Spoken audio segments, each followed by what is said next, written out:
The day was October 30th, 1974. The location was Central Africa in the country of Zaire. The what was a boxing match. The who's were Muhammad Ali and Big George Foreman.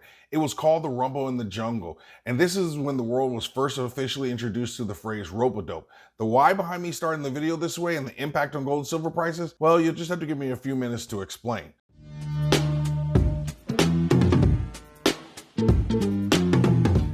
I'm not sure that I really want to go out on another limb here and make another price prediction, but to really explain what I think is happening, I kind of have to. But before we go all doom and gloom, can we just pause for a moment and appreciate how well gold has really performed this year? But let me add these three words, all things considered. I know over the last year, gold has definitely played with our emotions, bouncing off of 1861 in October and shooting up to 1978 in January, and then moving all the way up to 2014 in April, only to come back down to 1848 as of September 29th. If you're counting fiat dollars at home, that was a $330 move up, followed by a $166 fall almost 1 year later. While gold is only up 1.3% this year, silver hasn't fared as well, being down about 7.4%. Going back to those three words, all things considered, metals have done exceptionally well considering the incredible headwinds they faced since the metals bottomed almost a year ago. The best analogy here is gold and silver have been in a boxing match against market conditions, somewhat similar to the Ali-Foreman fight in 1974. Over the last 18 months, the market conditions, just like Big George Foreman, have spent the first 7 rounds throwing all these big punches at gold and silver trying to knock them out. But somehow the hair still continue to stand, bruised but not beaten, kind of like Ali. Right now, the fight looks awfully one-sided as gold has broken some critical support levels over the last few days. Gold and silver seem to be doing what Ali did during that fight. They are waiting for the markets to punch themselves into exhaustion. This means as investors, we have to stay strong, take some more hits, and wait for the opportunity to deliver that knockout punch. Unfortunately and fortunately, this means we need to withstand another round or two while the market continues with its barrage of punches. Again, call it grit, resiliency, or underlying strength, or resolve, but gold and silver have channeled their inner Muhammad Ali and taken all the punches Big George Foreman has thrown, and they continue to answer the bell and stand strong. It's within that context that I look at the market conditions and say that we have to withstand at least one more round of market conditions pounding on gold and silver prices. This is why I believe we have another $50 in downward price action, all the way down to $1,800. But those are great opportunities. Here are the top 7 reasons why and the indicators to watch. 1, the dollar and Dixie. Despite all the talk about the imminent demise of the dollar and de-dollarization, we just can't deny that no matter how ugly the dollar is, she's still the prettiest ugly girl at the party. Just look at how the Dixie has bounced off that 99 level, and it hasn't even started to show any signs of rolling over yet. Under these market conditions, that is bad for metal prices. Number 2, yields and real interest rates. These two go hand in hand with the stronger dollar. And look at what yields have done since 2020. Look at this chart. You tell me if it looks like yields are going higher or lower. Metals do not like higher yields because right now, as a regular investor, people can park their money in short-term bonds and simply collect 5% interest without almost any risk. So why would they move their money into a non-yield producing asset like metals? They just won't. Number 3, higher rates for longer.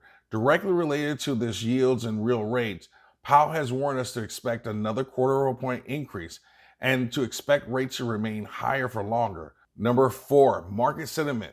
Look at the fear and greed index. And while we are still in the fear section, the stock market is not in that extreme fear, and that's what gold and silver need to really propel the price movement.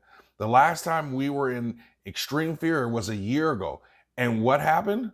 What happened a year ago? We saw metals bottom and absolutely shoot up to over $2,000 in a few months.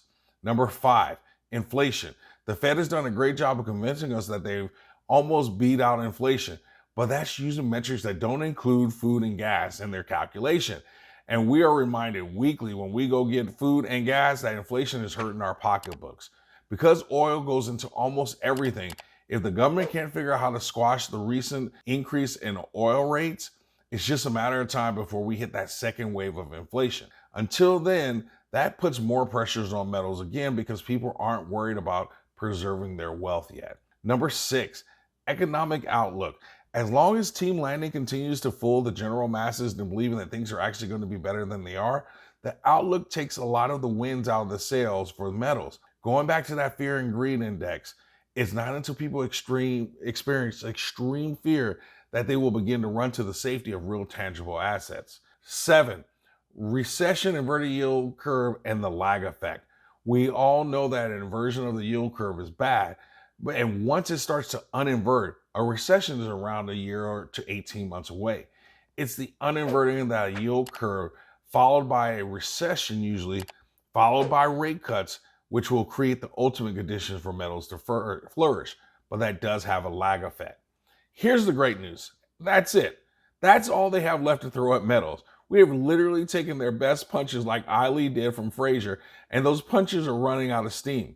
It's not if, it's just a matter of when. We can't afford our national debt at these levels, so something has to give. Rates can only remain high for so long, and we've already seen cracks in the bond market. For the first time, we had 3 years of negative returns in the bond market, which means yields have to come back down. The dollar is strong in terms of the DXY, but that's a relative index. Inflation almost always has two waves, and higher oil and food costs, if nothing else, will choke off the economy and limit spending in other areas, which will then have an impact. 3 things are for certain in life: death, taxes, and recessions, which means QE isn't that far away. And under that condition and everything else, gold and silver will take firm control of the fight like Ali did in the 8th round to knock out George Foreman. We now know what Ali felt like going through those first 7 rounds. It hurts like hell. But on the other side of this is that feeling that you just can't put words to explain. We just have to continue to bob and weave, roll with the punches, and be patient like Ali. For us, that really looks like having the courage and conviction to stick with our investment thesis, use these buying opportunities to accumulate metals on the cheap. Be patient. Let me say, be patient. I also know that we're close to metals doing very well because most fighters, aka other investors in metals, have started to slowly and quietly give up on the metals. They've stopped answering the bell. You're seeing money flowing out of ETFs. You're seeing buying go down. You're seeing all the signs of early capitulation.